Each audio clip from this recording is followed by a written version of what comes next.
own words, Joseph tells us, I was born empty-handed on a couch in a crowded little adobe house in Los Angeles Street. Is this the California? Oh. Yeah? You not want that butter? Never mind. Okay, it's good with that butter. Oh, Joseph!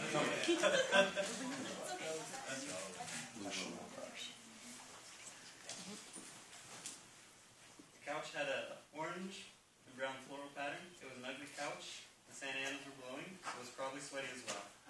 That's the couch I was born on. I left the couch. I grew up. It was painful, then it was fun. Then it was painful, then it was fun, and so on. Here I am. That's nice. Okay. So, let's go. My poem ties into the last one actually quite well. Last year there was a Supreme Court case, it was Brown versus Platt, in which Justice Kennedy wrote the majority opinion that incarceration in the California State Penitentiary constitutes cruel and unusual punishment, and it mandated immediate depopulation of California state prisons and better care for the ill, because it's against the 8th Amendment. So, my poem is called "I'm Sorry I Only Visited You in Prison That Once." When I saw you, you stood more a cheap prefabricated home than a man. Like that plastic paneling that plays at wood but cracks in the corners and shivers in the wind. I saw the muscles in the corners of your eyes. Those eyes, clearly the most expensive part. They were first-grade storm windows, double-paned and flat, casting two sets of reflections of vacuum between them to provide insulation. But brother, they can't protect you when the cold front comes from inside, and regardless of the seasons, you're the one that brings the longer nights. You would tell me later they wouldn't give you a blanket. As I stared into the dark center of those windows, I wondered if you were sitting inside, watching the weather. I wondered when I'd see you again. I wondered how long it had been since I had seen you, because I didn't believe it was you that was amazed when I picked you up off the kitchen floor. Because, brother, you wouldn't be amazed. You used to lift the entire family with the corners of your smile. Your graffiti was humor drawn so beautifully on the dull walls of our stilted suburban minds that when I return to memories of our childhood, I walk through more a museum of masterpieces framed in laughter than a mausoleum for that masquerade. Because when our parents painted facades over our faces, you painted our faces back over the paint, that by defacing those facades, we were able to say, face, your humor was graffiti, so beautiful. Now, I'm not saying I didn't visit you again because your jokes weren't going over well. I didn't visit you again because you reminded me more of a cheap prefabricated home I didn't want us to be from anymore. I'm the person who grew up inside. I shouldn't have left you there. Sorry. My words.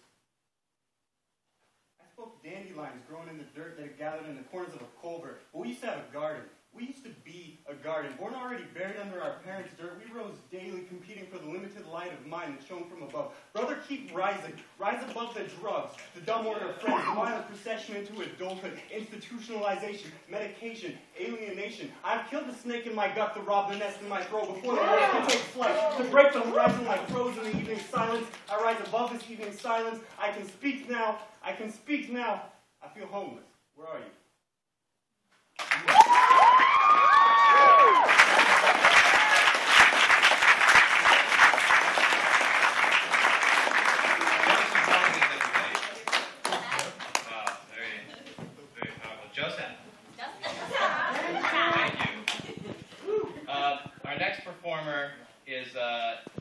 Is Dillon Bray. Dillon Bray has been a member of the Palomar Poets for a year now, and he has a really interesting story. He grew up in foster care, and so he was never really in the system. He was never really able to get a formal education, and so I've really enjoyed watching Dillon grow and develop, not only as an artist but as a student. So here he is, Dillon Bray.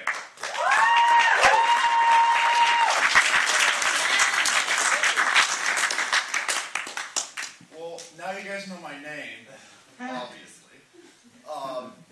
But one thing you guys probably don't know is that I was put into foster care at age 4. My family was probably not one of the best ones you would think for a normal day family. Mom, complete druggie. My dad was a pure alcoholic, and when I got put out, I went from home to home to home. But with that, I got a sight that not many people have today. A sight that you see both sides of the scale on everything, good or bad. And no further ado, I'd like to introduce my poem, which is called The Pipers. Our words are like bullets that tear through their ideas. Our voices ignites them. Our minds are the guns that shoot them. Our pens are the barrels that guide them. In this war of social justice, we have claimed the ultimate weapon, just in time to save us from extinction. Now let them try to pull a curtain as red as blood over our eyes. Let them try to stab us in the back with a knife made of lies. Listen to their words. Words like a venomous snake that coils around you and tries to trap you. But we are the pipers. And our words are a melody that entrances them, a remedy to their poison and a shield to their knife. The Second Amendment said, being necessary to the security of a free state, the right to the people to keep and bear arms shall not be infringed. So I ask of you, if you have a free state of mind, to bear your arms of intellect and redefine social justice. Must this war go on? How much more will it take for us to stand strong and hold our heads and bear our arms? We seem to be the Mayans, the most advanced for our time. But if we just sit back and watch, we'll surely die.